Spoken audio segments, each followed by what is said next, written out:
If we are to make something better in ourselves, physically, di ba? Kung meron kang gustong i-improve sa sarili mo or gawing better, physical, ano kaya yon?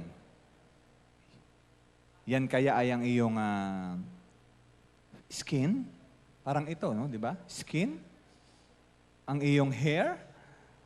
Ang iyong height? Pero pag height, parang bihira na ma-improve yan, no? Lalo na kapag lumagpas ka na dun sa time na talagang hindi ka na nag-grow. Okay? So talagang gano'n na yon as is. Okay?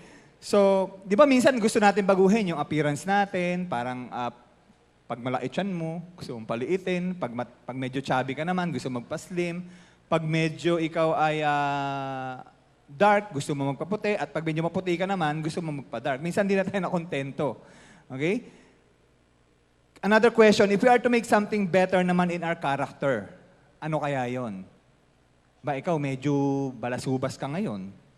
Ba, so, gusto mo matanggal yung pagiging ganun, Minsan, sabat ka ng sabat. Pag may nag-uusap, medyo ma-epal ka ng konti, di ba? Meron kayong mga kilalang ganon?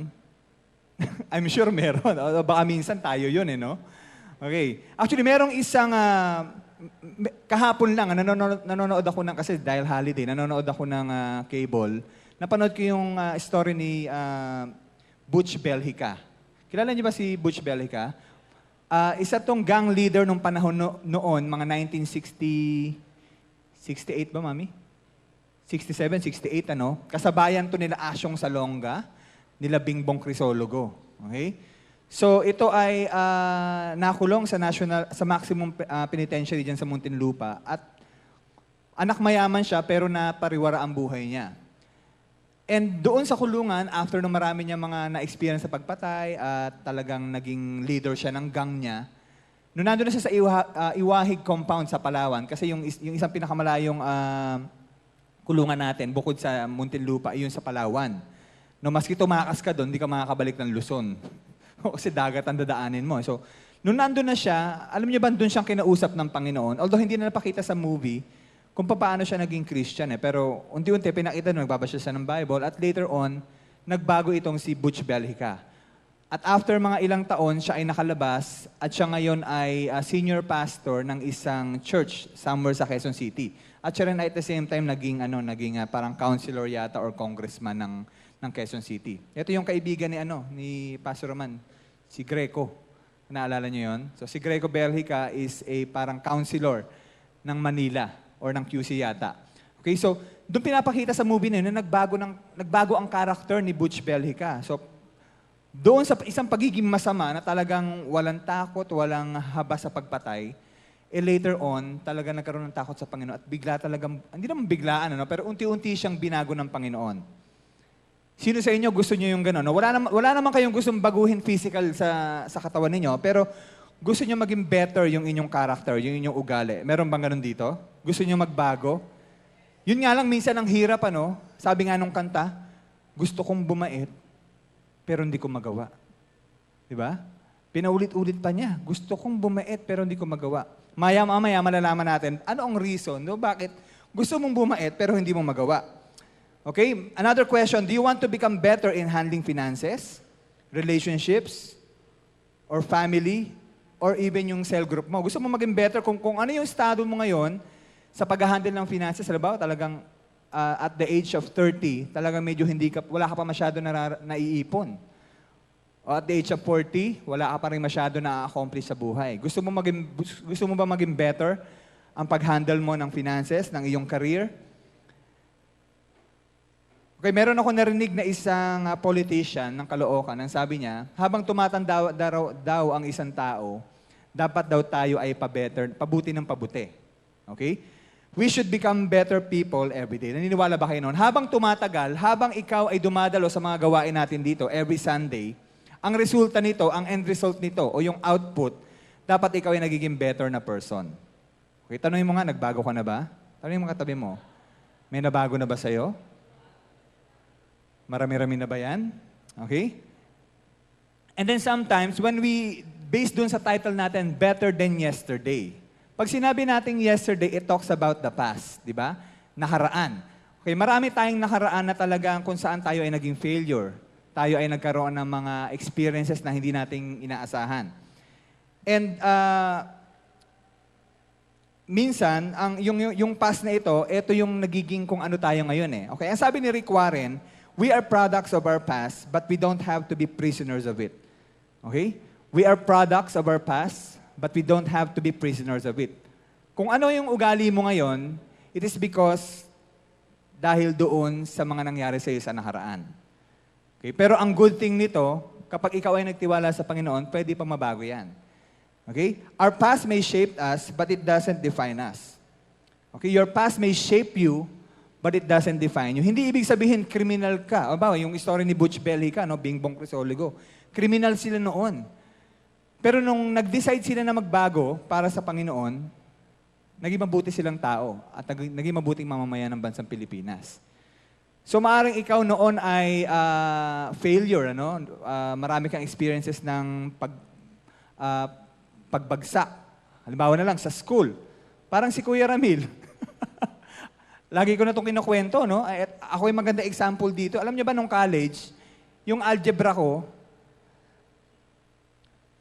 ko parang binilang ko, 5 beses kong itinake yan eh. Na-imagine niyo ba yun? 5 beses, okay? First year, 1991, Lyceum, first semester, bagsak. Retake ulit. Second semester, bagsak ulit. Tapos nag-ship ako ng course. Computer engineering kasi. Tapos nag-ship ako ng course, computer management. Retake ako. Pasado. O, di ba? Tapos, napahinto naman ako sa pag-aaral. Kasi, wala nang pang-enroll. Ang tuition on that time, mga 8,000 pesos eh. Ang parents ko is, mga factory workers lang ng La Suerte, Cigar and Cigarette Factory dito, sa may Merville. Pagawaan ng Marlboro, ng mga sigarilyo, no? So, walang pang-enroll, tigil ako. And then, nalaman ng church na hindi na ako nag-aaral. So, actually, ako yung second scholar ng second Macedonian scholar, ano? At pinag-aral ako ng church noon for mga 5 years. Okay, at naalala ko pa, kinukuha ko kay Ate Lynn yung baon noon eh. Ate Lynn, allowance ko po. Ate Lynn, love you po. Hindi, walang ganon, ano? Hindi ganon, no? Hindi yun, hindi ginawa yun, ano? At, so paglipat ko ng PUP, siyempre, hindi credited ngayon yung subject ko, no? Lahat ng algebra ko, scrap yun. Sabi ko, pambira naman to, no? Take ako ngayon, algebra. Mampelayo yata eh, no? Hindi ko alam kung Mampelayo o Sir Usona eh. Bagsak na naman ako. Pang ilan na? 4 na, di ba? Retake ako ulit. So, pag retake ko ulit, yun, bagsak ako ulit. Ilan na? 5 na. Okay, di ba? So, pero yung pinakapang-anim, pasado na ako noon. At doon na nagsimula yung breakthrough ko. Okay. Marami pang side story, no? Pero ang ibig sabihin lang nito, yung past doesn't define who you are. Bagsak ako nun sa math, ano? Hindi ko naman kinakahiya yun, no? Ang reason kung bakit ako bagsak sa math, kasi medyo tamad si Kuya Ramil mag-aral nun. Medyo bulakbol talaga ako nun eh. At, actually, medyo marunong naman ako. Kaya lang, dahil nga tamad ako, walang kapangarap. Ang pangarap ko lang, makagraduate at magtrabaho. Yun lang, basta magtrabaho. So kung ano yung trabaho, maski ano na lang, ano? Okay na rin akong factory worker. Okay na naman yun, ano? Kumbaga, okay din naman yung factory worker. Pero meron pang mas better kasi na career na pwede kang maabot eh. So during that time, 6 takes pala, no? Pero let me tell you, no, doon sa pinagdaanan ko na yon, marami akong mga in-apply ang trabaho. Pag tinatanong yung transcript of records, hindi ko na binabalikan. Ganun ang sistema ko noon, no? Pero later on, yung years ko ng pagtatrabaho, kasi I'm almost working for mga 17 or 16 years, mga ganun number of years na. So natabunan na na-experience ko yung grades ko. Okay, so pag mag-a-apply ako ngayon, hindi na tinatanong yung transcript ko. Ang tatanungin na lang sa'yo, experience. No? Ano mga pinagagawa mo dun sa trabaho mo. Okay, so natanggap naman ako, and right now, I'm enjoying yung career na meron ako. At actually, meron ako isang blessing pa. No? Come next year, 2015, mag-iiba na po ako na opisina. Ako po ay lilipat na ng bahay namin. Diyan na lang po ako magtatrabaho. Kasi nakakuha ko ng contract na home base at yung current contract ko sa World Vision will expire sa December 2014. O di ba? Imagine mo may nagtiwala sa akin. Di ba? 6 takes algebra. Tapos, nakakuha tayo ng project na. And lahat ito ay na-attribute natin para sa glory ng Panginoon. Okay? So, ibig sabihin nun, ano man yung past ko, it doesn't define who I am. Maaring ikaw ay marami kang failures nung nakaraan, pero hindi ibig sabihin yun ay magiging destiny mo. Kasi failure ka noon, hindi ibig sabihin magiging failure ka habang buhay. Okay? Again, sabi ni Pastor Rick Warren, we are products of our past, but we don't have to be prisoners of it. Okay, meron ako mga self-evaluation questions.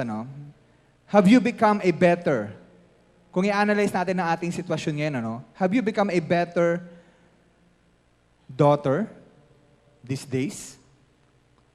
Kung i-assess mo yung sarili mo, noon anak ka siyempre, hindi, anak ka pa rin naman ng magulang mo, di ba?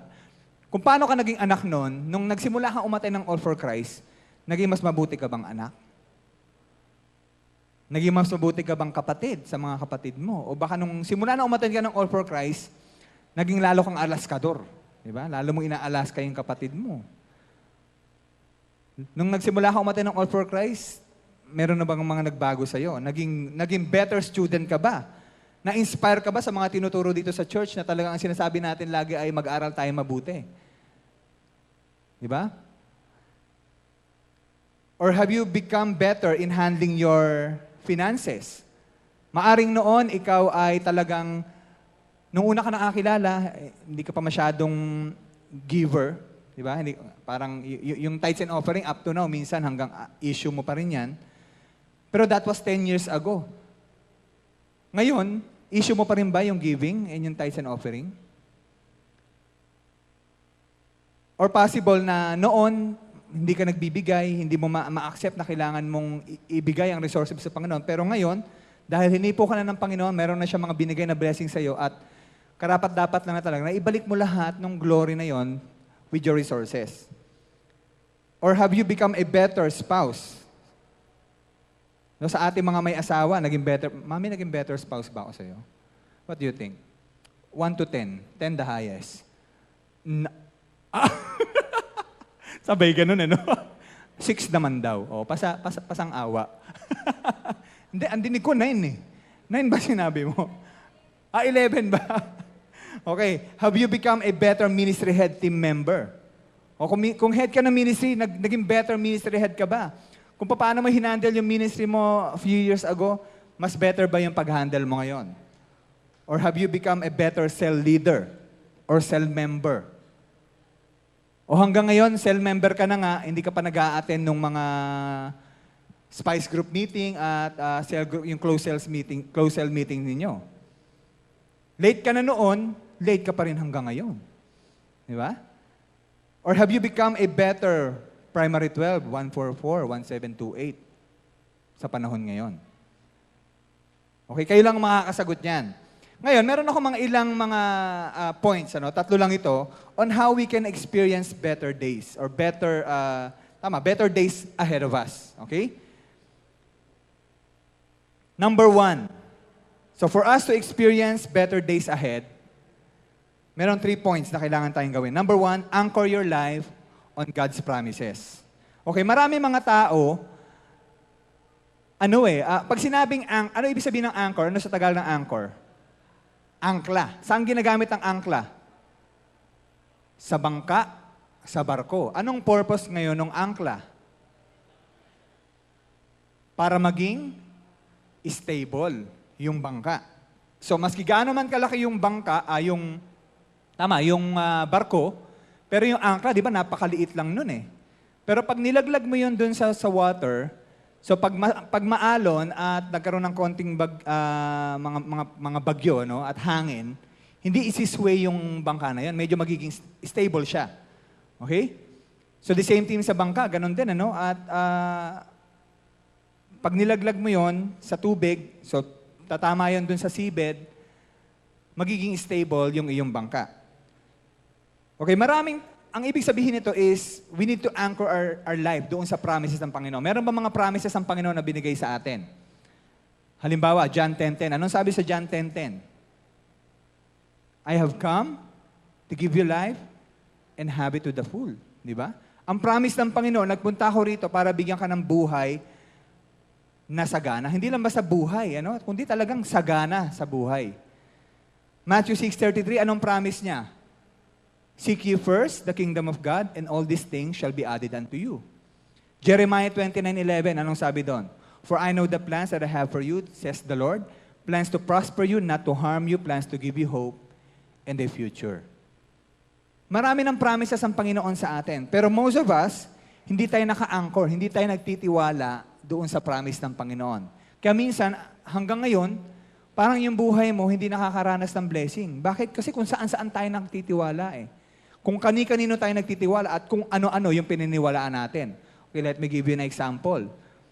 Hindi ko alam kung ang iba sa inyo dito naniniwala pa sa hula. Okay? Bibili ka ng dyaryo, titingin ka ng horoscope, ay December ako, Sagittarius ako. Ay hindi, medyo Capricorn to. Di ba? Kasi di ba magkadikit yun, Sagittarius. Dati si Kuya Ramil naniniwala doon eh. Hanggang ngayon, naniniwala ka pa ba sa swerte? Hindi ako naniniwala sa swerte. Malas kasi yun eh. Hindi, joke lang.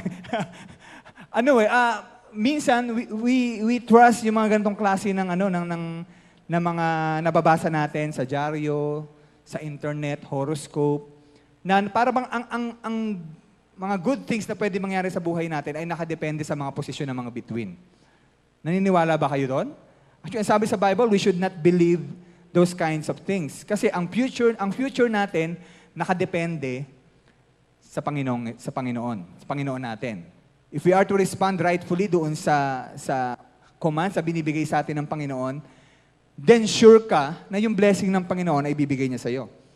Minsan yung iba sa atin, superstitious. Pag sinabing superstitious, halimbawa, pag mahal na araw, ganito, no? Naku, hindi pwede magbiyahe. Baka tayo maaksidente. Kasi patay ang Diyos ngayon. Di ba? Hindi pwedeng pumanik ng puno pag mahal na araw. Bakit? Patay kasi ang Diyos, baka ka dumikit. Meron rin ba kayong ganon? Kasi nung bata ako, pag mahal na araw, hindi ako makapanik ng puno eh. Ang sabi ng lola ko, huwag ka pumanik ng puno, baka ka dumikit dyan. Di ba naman ako? Di ba? Immediately. Tapos na-realize ko, lahat ng pala ito ay kasinungalingan. Okay, minsan naman ganito, no? Iba sa atin, deluded. Pag sinabing deluded, parang ka nag-iilusyon. Meron kang gustong isang babae sa church. Gustong-gusto mo. Tapos,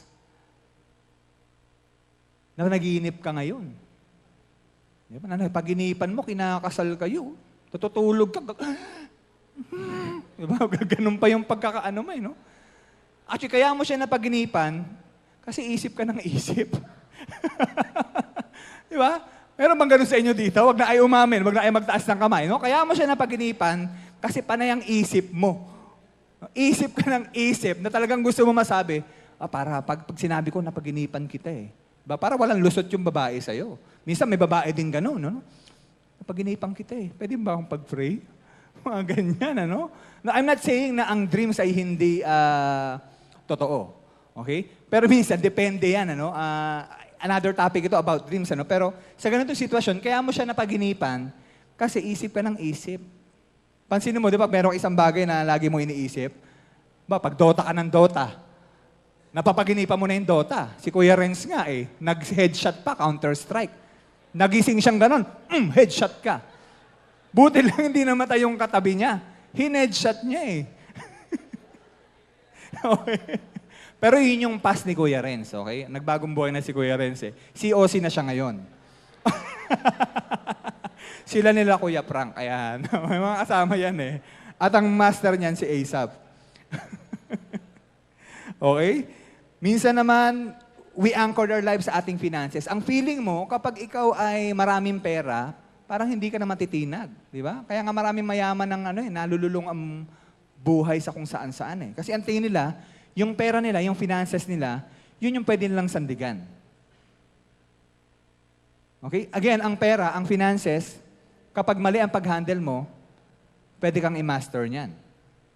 Okay? Sometimes, people anchor their life sa career. No, masyadong workaholic. Kasi naniniwala sila na kapag overtime sila ng overtime, dun sila mapopromote. Which is okay din naman, di ba? We encourage you, pag talagang kailangan mag-overtime, mag-overtime kayo. Pero remember, ang promotion comes from the Lord. Pag nakita ng Lord na committed ka sa Kanya, at the same time committed ka dun sa work mo, then yung blessing na yon ay bibigay sa'yo ng Panginoon. Marami akong kilala, overtime ng overtime. Hanggang ngayon, hirap na hirap eh. Hindi na ma-enjoy ang buhay. Madaling araw na silang umuuwi. At kung ano-ano na yung naranasan ng kaibigan nila, happy-happy na. Sila nandun sa office, nagkatrabaho pa rin. Hanggang sa sila ay nalipasan na ng panahon, hindi na lang na-realize hanggang ngayon dalaga sila o binata sila. Hindi na na-enjoy yung kanilang kabataan. Okay? And some people anchor their life in the religion. Okay? Maraming tao, akala nila ang buhay nila ay maliligtas sila sa pag-join ng isang religion. Okay, ang sabi sa Bible, Jesus is the only way. He is the only way. If there are other ways kung saan ang tao ay pwede maligtas, hindi na sana bumaba si Jesus para mamatay para sa mga kasalanan natin. Okay? So God's word are full of promises. Naniniwala ba kayo doon? Maraming promises ang Panginoon. And I'm sure, tuwing magbabasa kayo ng salita ng Lord, salita ni God, minsan meron kayong mga binabasa, di ba? Parang lagi niyong pinanghawakan, itong word na ito sa akin ito. I claim this. Pero minsan, kaka-claim mo, parang wala pa rin nangyayari, di ba? Na-experience niyo ba yun? Claim ka naman ng claim. Lord, promise mo to, for you know the plans you have for Renz. You have for Janico. You have for... Pangalan mo kuya? Willie. Di ba? Minsan mararanasan mo, pray ka naman ng pray, or claim ka naman ng claim ng promises ng Lord, pero hindi mo nararanasan yung blessing. Parang ang tagal-tagal nung katugunan. Okay, merong isang verse sa Bible, sa Genesis 15, 5-6.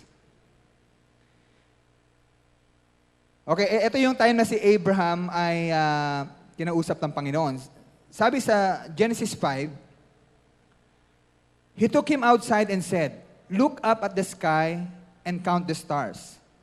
If indeed you can count them," then he said, look up at the sky and count the stars, if indeed you can count them. Then he said to him, "So shall your offspring be." Abram believed the Lord, and he credited it to him as righteousness. Okay, minsan maraming promises ang Panginoon. Kadalasan marami siyang promises sa atin. Pero ang sinasabi dito, si Abraham daw ay, Abram, sa verse 6, believe.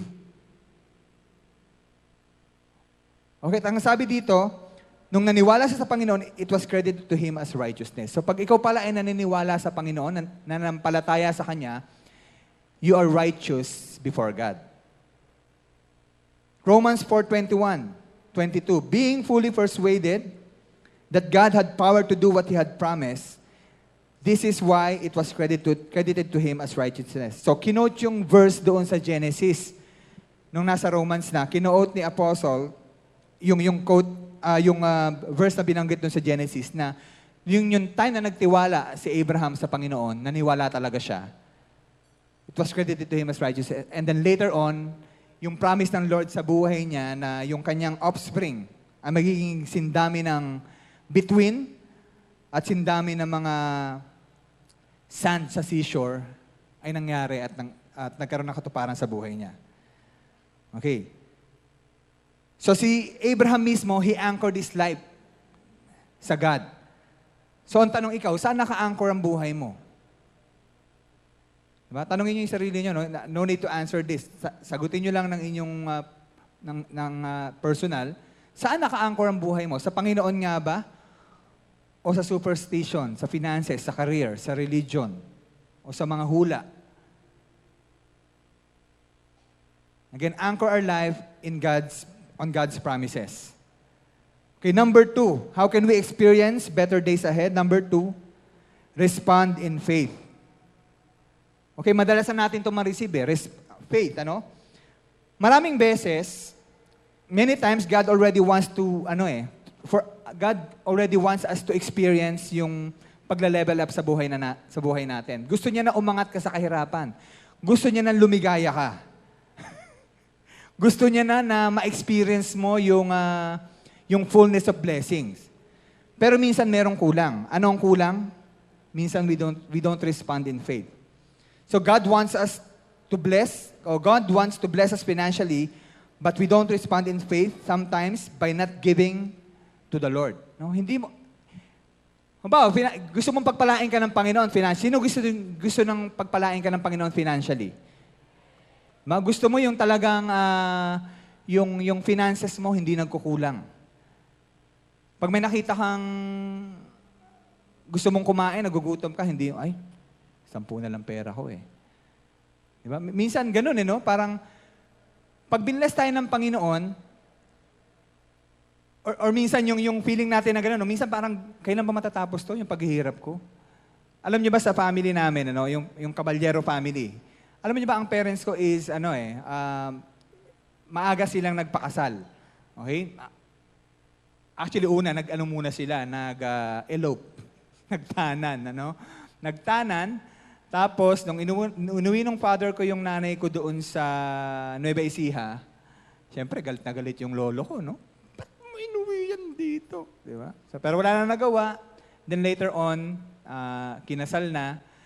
At alam niyo ba, sa buhay namin, nung lumalaki ako sa Pasay City, doon sa Pacundo Street, Pasay City, 2 kaming ramil doon eh. Ito, lagi ko ito kinukwento, di ba? 2 kaming ramil doon. Ano yung isang ramil? Yung isang ramil mayaman. Yung isang ramil, mahirap. Sino yung ramil mahirap? Kami yun. No, pag may nagtatanong, Kuya, saan dito nakatira si Ramil? Sa tanongin ng bata, sino Ramil? Mayaman, mahirap. Yung mahirap po, doon yun, doon. So, kami kagad, ang tingin sa amin doon talaga mahirap.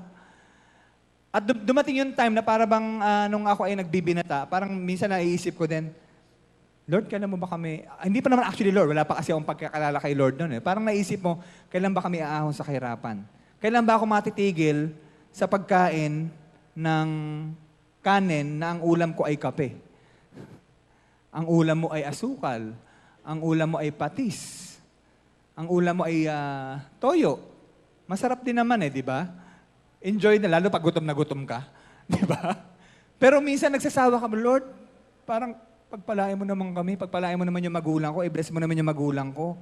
Lord, gusto ko na makagraduate para makaahon na kami sa kahirapan na to.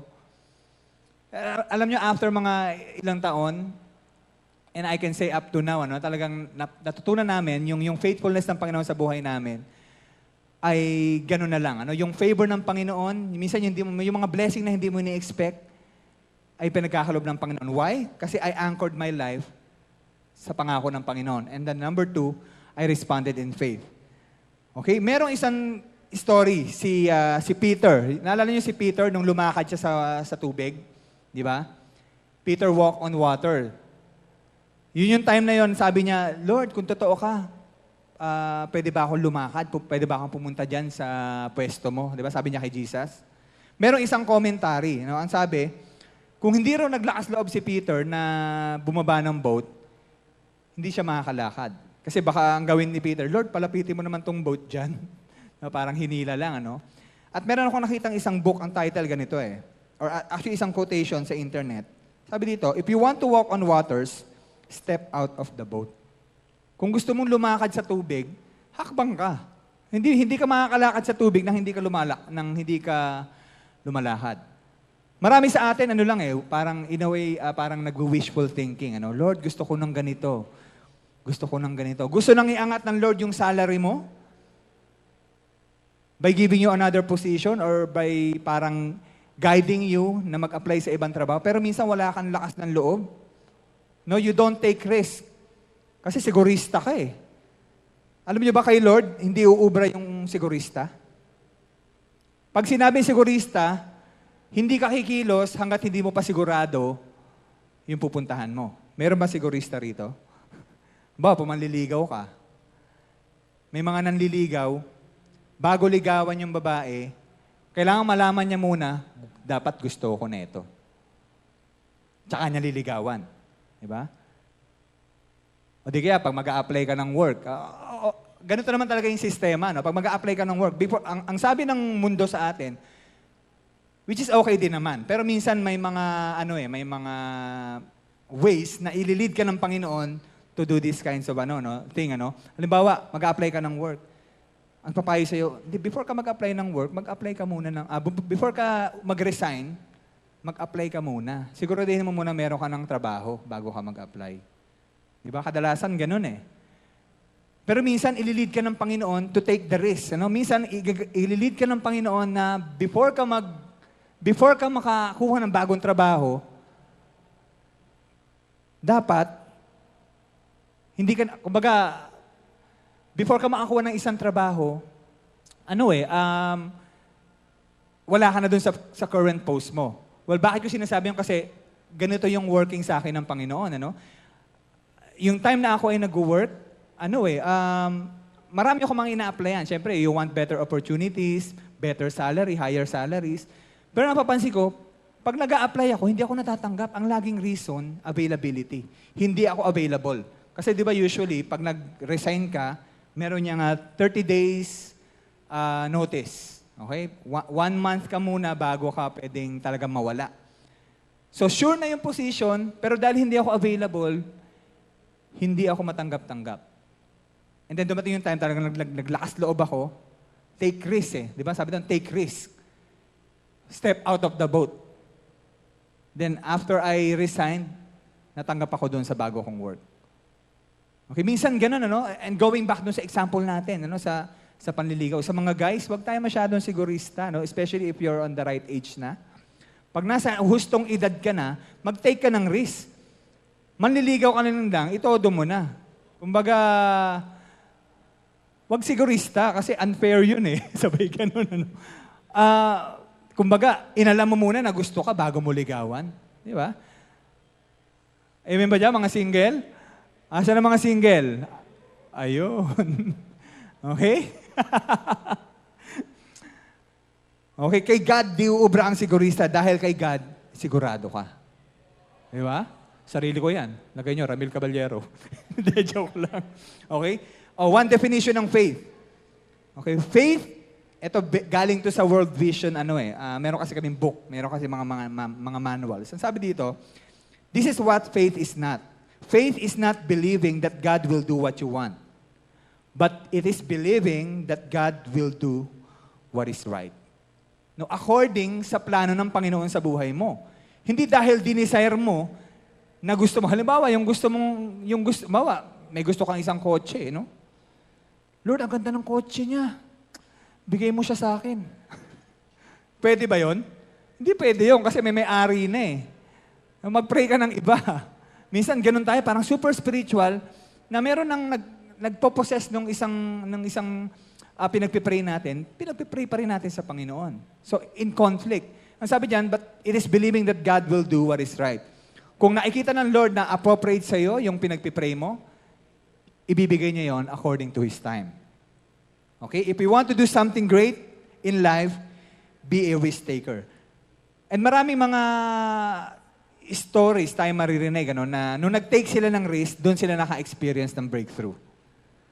Okay? Yung masyadong sigurista, yung masyadong, hindi masyadong walang courage to take things into another level, yan yung masyadong walang na-accomplish.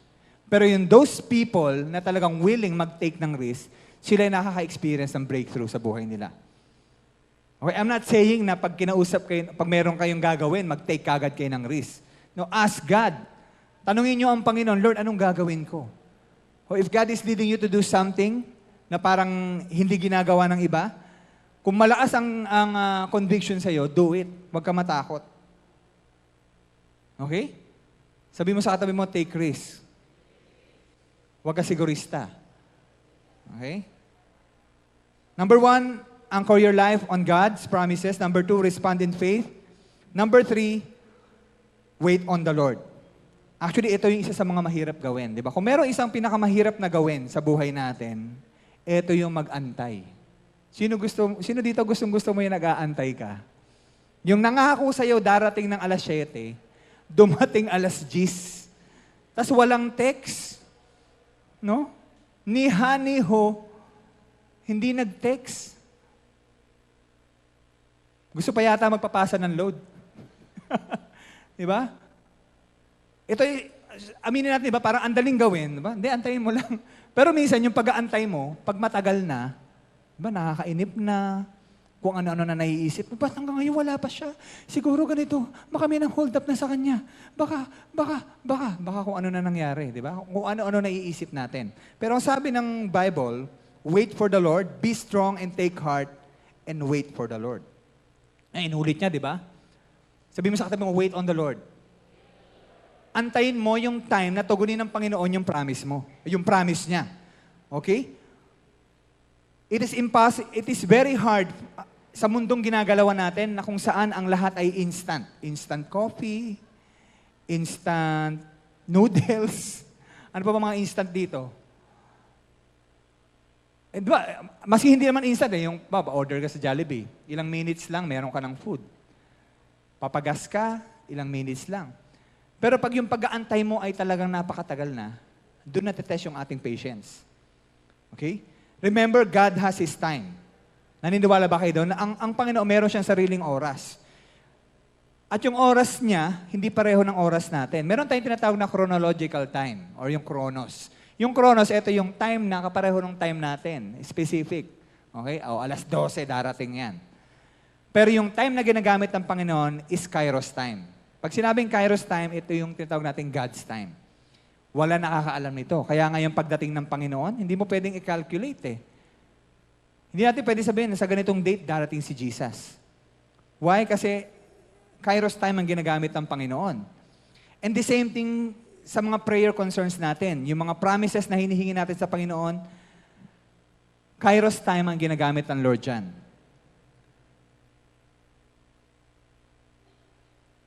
And remember that everything that happened in our life happened for a purpose. Merong purpose lahat na nangyayari sa buhay natin. At lahat ng ito, kung ma-experience, for us to experience yung better days, yung better life na inaasam natin sa Panginoon, we need to do these three things. Okay, hindi lamang ito tatlo, pero just for today, nagbigay tayo ng tatlo. Number 1, anchor your life on God's promises. Number 2, respond in faith. Number 3, wait on the Lord. Okay?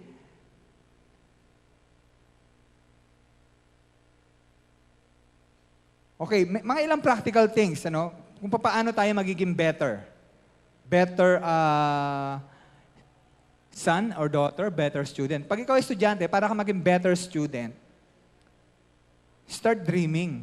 Mangarap ka. Ito hindi ko sinisisi yung mga teachers namin, pero hindi na ituro sa akin to ng maaga eh. O kung naituro man, hindi ako naikinig. No? Wala akong pangarap ng bata eh. Kaya na lang, nung nag-aaral ako ng college, kung ano-ano lang yung pinagagawa ko, nagkakating ako, tapos nabarkada ako. Walang direksyon, ika nga. Walang direksyon ng buhay ko. If you are an employee, if you want to become a better employee, be passionate at work. Okay? Be excellent. Galingan mo. Hindi pwedeng chipipay na trabaho. Tapos nag-expect ka ng raise. Diba? Sinong gusto ng increase sa mga nagtatrabaho, di ba? Lahat tayo gusto natin ng increase. Pero lahat ng increase, meron niyang equivalent na, kumbaga, hihingin sa atin. And one way to have an increase is to become excellent dun sa craft na meron ka. If you're good in IT, be good in IT. Galing ka sa English, galingan mo. Magaling ka sa accounting, galingan mo. Magaling kang magturo, galingan mo. Lalo mo pang galingan. And then all of this you do for the glory of God. You want to become better in handling your finances? Number 1, give your tithes. As early as possible, okay? Give your tithes as early as possible. Huwag mo nang antayin sumahod ka ng 15, ibibigay mo ng 30. Pag tinanggap mo ng 15, kung madadala mo yung offering mo sa church as soon as possible, the better. Kasi ang tinitingnan ng Panginoon doon, yung heart mo eh. Hindi naman yung amount eh. Nagbigay ka nga ng isang napakalaking amount, late naman. Kaya yung blessing, late din. Okay? As a cell leader, and then at the same time, handling your finances, start saving. Okay, ito, wina-workout namin to ni Adeline. Talagang, starting 2015, medyo mag-save na talaga kami. No? Kasi maganda talaga na meron kang savings. At by the time na ikaw ay tumanda, remember, in 10 years' time, Kung nagsisave ka ng around mga, let's say, 2,000, magkano din yun? Okay? At pag dumating yung need, financial need, then meron kang huhugutin. Okay? God has given us the ability para yung finances natin ay mag-multiply. Pero minsan hindi natin yung ginagawa. And as a cell leader, be excited in doing cell meetings. Pag cell leader ka, mag-prepare ka sa mga cell meetings mo. No? Huwag lang bastang parang pupunta ka ng cell meeting, kung ano lang basta yung gagawin mo doon, mag-share ka lang, wala masyadong excitement. Yung mga icebreaker mo, paghandaan mo naman. Para ma-enjoy naman ng cell members mo yung meeting nila with you. Okay? Remember, better days means greater things are ahead of us. Sabi mo sa atin mo, better days are ahead of us. Okay, God is no respecter of person. He can use anyone, anything, everything, anytime, every time, all the time. He doesn't care about your past if He wants to use you. Why? Because He has already made us brand new. Hindi niya tinitingnan kung ano yung nakaraan mo. No, si Kuya Ramil, yung dati mga pagbagsak ko sa mathematics, 6 times, ano? Hindi ka pa naman naging master. Actually, hindi naman ako naging master sa algebra eh.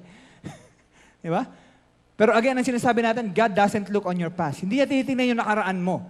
But if you will choose to decide na magbago, simula sa oras na ito, God can direct yung yung buhay mo papunta doon sa better life. Even if you fail at some point in our life, if you will allow God to shape you today, then you can be sure of a better life ahead of you. Again, in closing, for some of us, na maaring sa buhay mo, marami kang failures, sa nakaraan mo, marami kang hindi na-accomplish. Again, ang sabi sa Bible, na God can always make us brand new. Diba, remember, yung time na tinanggap natin si Jesus as a personal Lord and Savior,